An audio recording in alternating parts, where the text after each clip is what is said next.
What's up guys, welcome to your 35th JavaScript tutorial, and in this tutorial I'm going to teach you guys how to use something called an associative array. Now it's kind of different than the arrays we've been learning before for one main reason.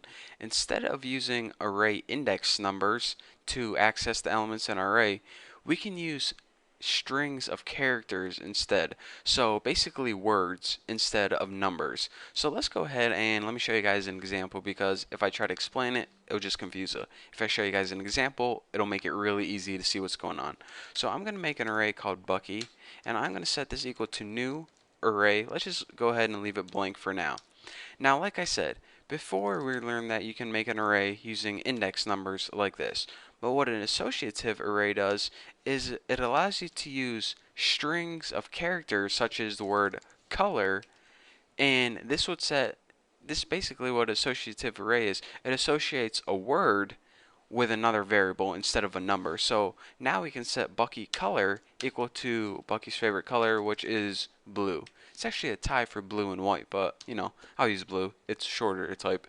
So aside from that, we can add other elements to the Bucky array. So instead of 0 or 1 or 2, we can make Bucky array index food, and this might be equal to my favorite food, which is Hot Pockets or mac and cheese. It's a tie, but might as well throw Hot Pockets in there.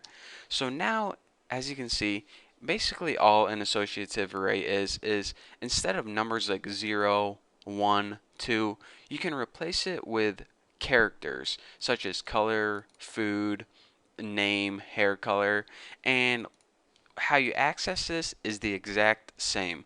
So now we can go ahead and make document write and do something stupid like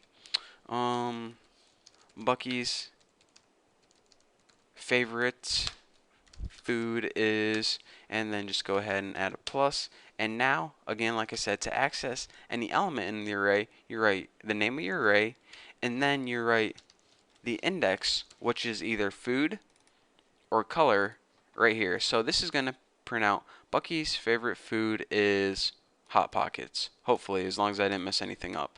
So launch it in Chrome and refresh it. And actually, I need a semicolon instead of a colon there.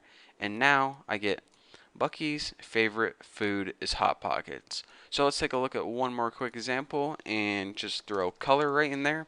So now we have an array Bucky that has two elements in it. Bucky color, which is equal to blue, and Bucky food, which is equal to Hot Pockets. So now it's going to say Bucky's favorite food is blue, which makes absolutely no sense whatsoever, but hey, at least it works. So check it out. Bucky's favorite food is blue. Maybe I'm talking about those kablooies, because whenever I was in 5th grade, I ate these things called kablooies. They're pretty much a jawbreaker, but they dyed your mouth blue. Which, why would you want your mouth dyed blue? I don't know, I was in 5th grade and I absolutely loved it. So anyways, that is what an associative array is. It's really simple. It's just a little bit different than the arrays that we've been learning before. So anyways, now you know the concepts of an associative array. And by the way, let me mention this.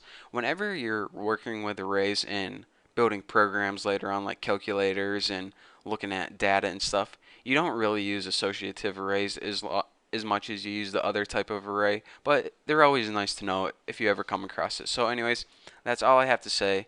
In the next tutorials, we're going to be stepping away from arrays and going into another topic. So for now, thank you guys for watching. Don't forget to subscribe, and yeah, I'll see you guys later.